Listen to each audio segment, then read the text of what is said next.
sampai saat ini tersangkanya belum ditangkap, ya.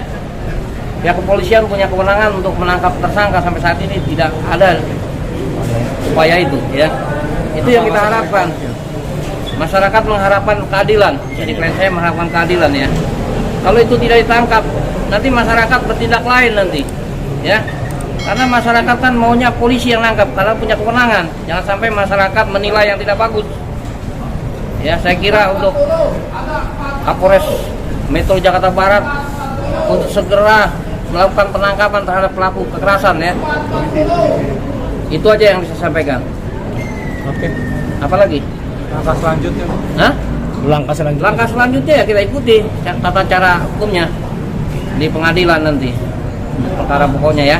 Yang jelas masih berusaha bang ya untuk Masih berusaha lah, karena kita mencari keadilan. Orang ini sudah bertempat tinggal lama di 20 tahun ada di TKP dengan si izin berdiri. Itu memang sudah dihibahkan Pak ya? Ya, yang sudah dihibahkan ya? Sudah dihibahkan. Surah hibahnya ada itu Pak ya? Surat hibahnya ada, walaupun underhand kalau peristiwa hukum itu ada, harusnya penyidik lakukan pemeriksaan secara puslapor, ambil pembanding tanda tangan. Nah, ini kalau masalahnya masih bergulir, apakah mereka masih bisa untuk beribadah? Nah, inilah Tempat itu ya? kalau petugas kepolisian lama tidak melakukan secara profesional, barang buktinya dilihat apa dan bagaimana, disita inapis, ya masyarakat takutnya TKP itu berubah. Nah, inilah kita minta supaya cepatlah penyidikan itu, supaya umat itu tetap beribadah sampai ada kepastian hukum yang tetap, ya. Di sini kita tunggu proses penyidikan itu supaya cepat. Kalau tidak cepat ya kasihan, mereka terhambat di situ semua. Sudah berapa lama Polres Jakarta Barat tidak merespon dengan Ada hampir 2 bulan ya, 2 bulan ya.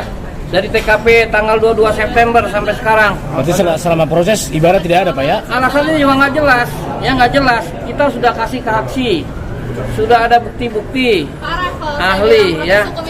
Nah, ini korbannya Ibu atas nama siapa Bu? Ngomong Bu? Saya Michelle Pak. Michelle sebagai jemaat di sana. Iya, saya korban kekerasan. Selama proses peradilan ini ibadah masih berlanjut apa gimana? Kita udah nggak dapat hak kita untuk beribadah.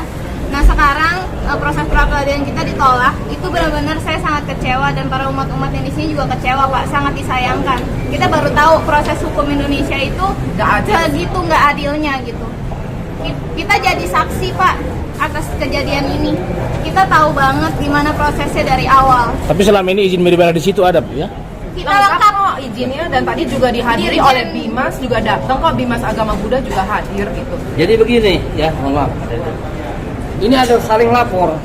Laporan kita cepat orang dijadikan tersangka terus tahap 1 ke kejaksaan. Sementara laporan kita yang satu masih jalan di tempat. Ini kan nggak adil, ini subjektif. Saya kira semua naik ke atas biar nanti diuji di pengadilan. Itu yang saya minta, ya. Mohon Bapak Kapolres ini diawasi penyidiknya, pengawas sidiknya, ya, supaya jalan lah penyidikan. Jangan gara-gara oknum satu dijalankan di tempat, satu jalan cepat. Itu nggak benar itu, ya. Itu nggak boleh, itu seperti itu subjektif. Harus objektif lah. Kalau LPD cukup bukti, tersangkanya ada, cepat ditindak. Apalagi kekerasan terhadap manusia ini. Ini bukan urusan perdatanya, ini urusan manusia. Harus segera ditangkap, amankan, periksa apa alasannya dia ke sana. Tanpa dari surat pengadilan berani mengeksekusi tempat itu. Yang berhak mengeksekusi adalah pengadilan. Itu kan melalui proses amaning, panitra, negara yang mengeksekusi, bukan pihak, ya.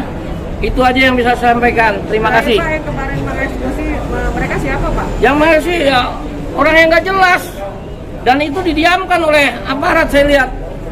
Bukannya diamankan, orang itu didiamkan. Itu yang saya tidak pas itu.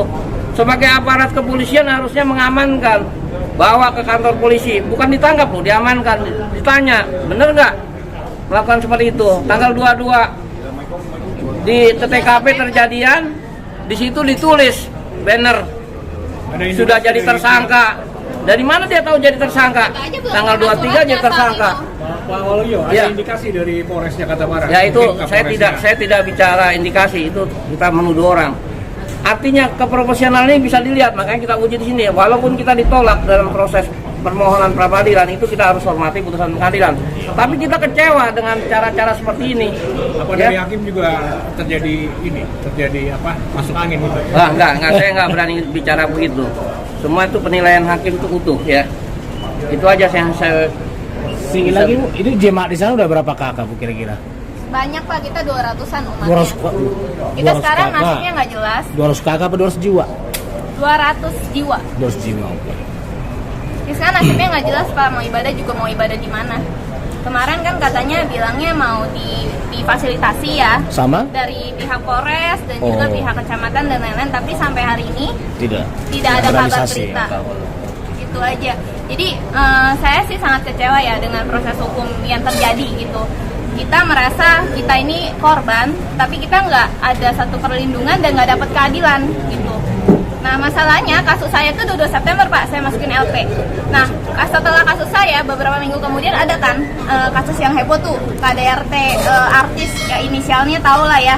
Nah itu udah beres, salah 8 tersangka langsung ditahan. Kok kasus saya belum beres-beres? Nah saya bingung tuh Pak, ceritanya kenapa gitu ya? Nah itu yang saya nggak paham sih. Jadi kita ini kayak terombang ambing, udah kita yang korban cari keadilan, tapi kita tuh sekarang kayak nggak jelas nasibnya. Itu sih Pak.